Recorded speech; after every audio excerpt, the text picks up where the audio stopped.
국민의힘 해운대갑 주진우 의원입니다. 민주당이 여러 특검법을 반복해서 일방 통과시키는 것도 모자라서 이번에는 상설 특검을 민주당 입맛대로 맞춰 지명하는 꼼수 개정안을 냈습니다. 이재명 대표의 1심 당선 무효형이 선고되자 이러는 거 국민들 보기 부끄럽지 않습니까? 이번 상설 특검 규칙 개정안은 한마디로 민주당이 자신의 입맛대로 상설 특검을 골라서 수사를 하겠다는 것입니다. 민주당이 상설 특검의 추천권을 독점하면 특검을 언제 발동할지, 무엇을 수사할지, 또 어떤 특검을 고를지를 전부 민주당이 다 결정하게 됩니다. 한마디로 민주당 산하에 검찰청이 하나 더 생기는 것입니다. 이 규칙안이 통과되면 생길 문제점이 뻔히 보입니다. 앞으로 대한민국은 여당의 검찰청, 야당의 상설특검이 사사건건 가지고 충돌하고 서로 압수수색을 해대는 무법천지가 될 것입니다. 사건 쪼개기를 통해서 다수의 특검을 발동시킬 수도 있고 수사기관이나 인원도 고무줄처럼 늘릴 수가 있어서 국민 혈세가 특정 정치 세력의 상설특검 놀이에 줄줄 셀 것입니다. 특검 하나 가동하는데 최소 100억 원이 드는데 소중한 세금을 서민들의 어려운 삶을 돌보는 데 써야지 정쟁에 허비해서 되겠습니까?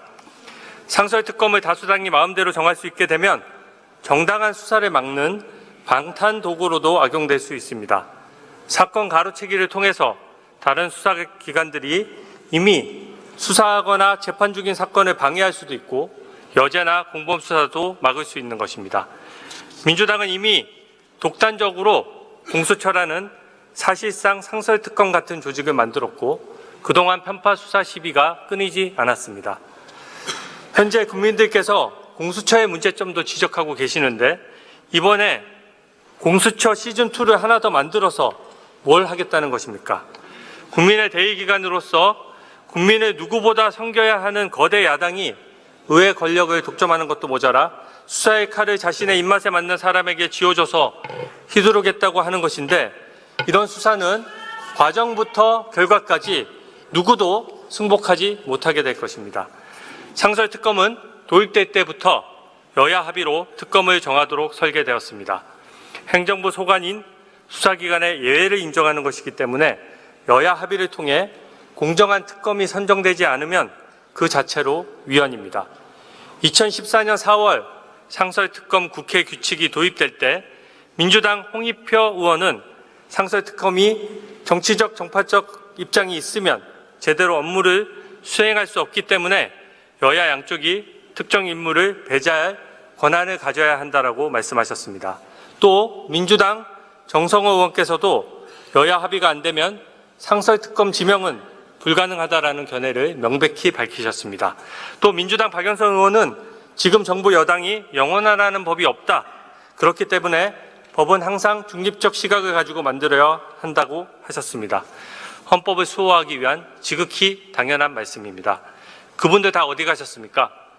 이재명 대표 방탄하겠다고 정치적 소신을 손바닥 뒤집도 이렇게 바꾼다면 민주당을 어떻게 국민들이 믿을 수 있겠습니까?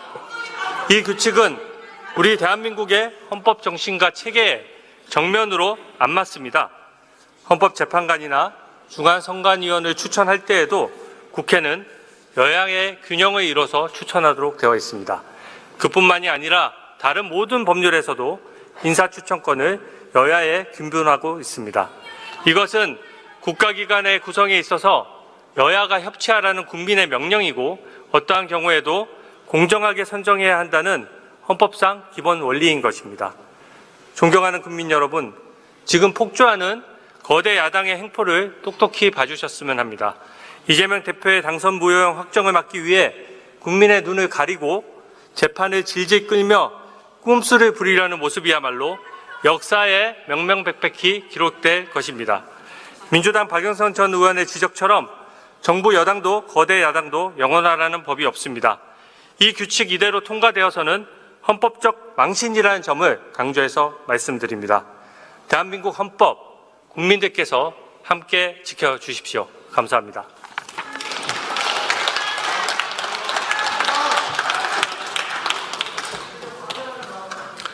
주진우 의원 수고하셨습니다. 다음으로 김용민 의원 나오셔서 토론해 주시기 바랍니다.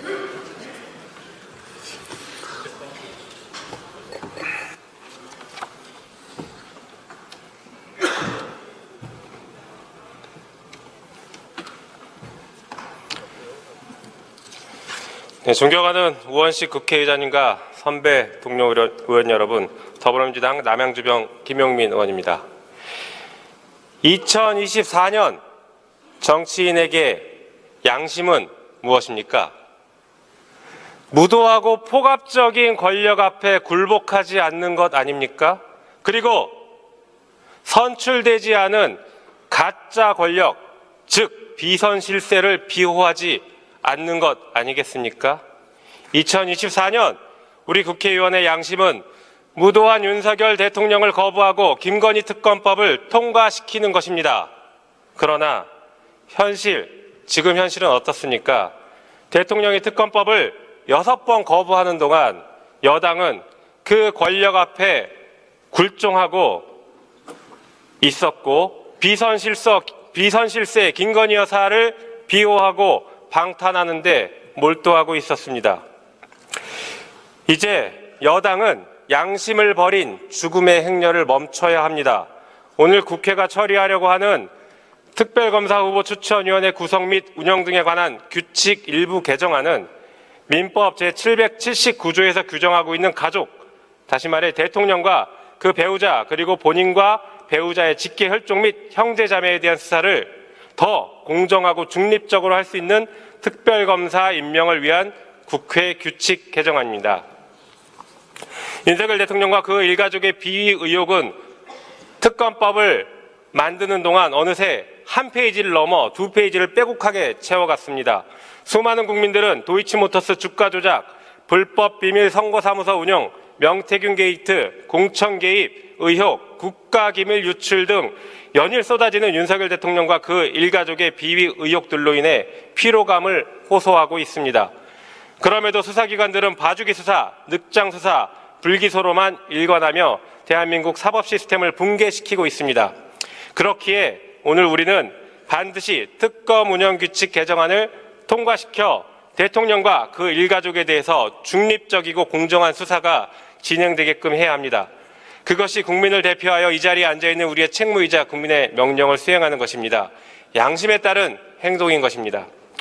오늘 상정된 이 개정안은 대통령과 그 일가족에 대한 수사에 한해서만 대통령이 소속되거나 소속되어 있던 정당의 특별검사 추천권을 배제시켜 더욱 공정하고 국민의 눈높이에 맞는 수사가 이루어지도록 만드는 것입니다.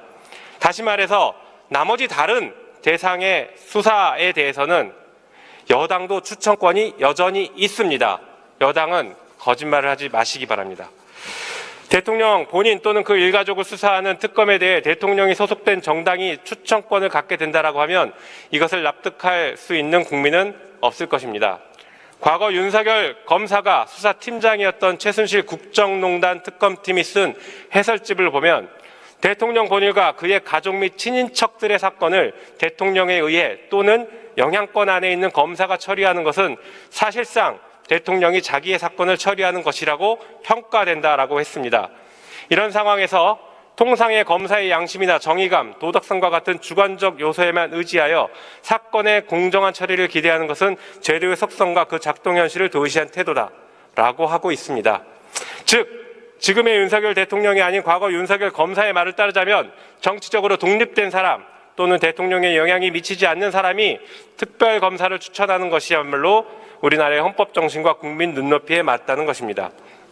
실제 2016년 최순실 특검법, 2018년 드루킹 특별특검법은 그 공정성과 독립성을 지키기 위해서 당시 여당의 특검 추천권을 배제했습니다. 존경하는 우원식 국회의장님과 선배 동료 의원 여러분, 이것이야말로 우리나라 헌법과 법률에 일관되게 흐르고 있는 정신, 다시 말해 이해충돌 상황을 방지하고자 했던 특검 추천 방식이었던 것입니다. 이번 개정안 또한 이런 정신을 녹여서 공정성과 중립성 그리고 독립성을 제고시킨 안입니다. 그런데 이런 개정안에 대해서 국민의힘 의원들은 개정안 자체가 위헌이다, 특검이 추천돼도 대통령이 임명을 안 하겠다라는 말들을 쏟아내고 있습니다. 정신 차리기 바랍니다. 이해충돌 상황에서 아무런 죄책감 없이 본인이나 배우자에 대한 특검을 3차례나 거부한 윤석열 대통령이야말로 우리나라 헌법 정신을 무참히 짓밟고 있는 것입니다.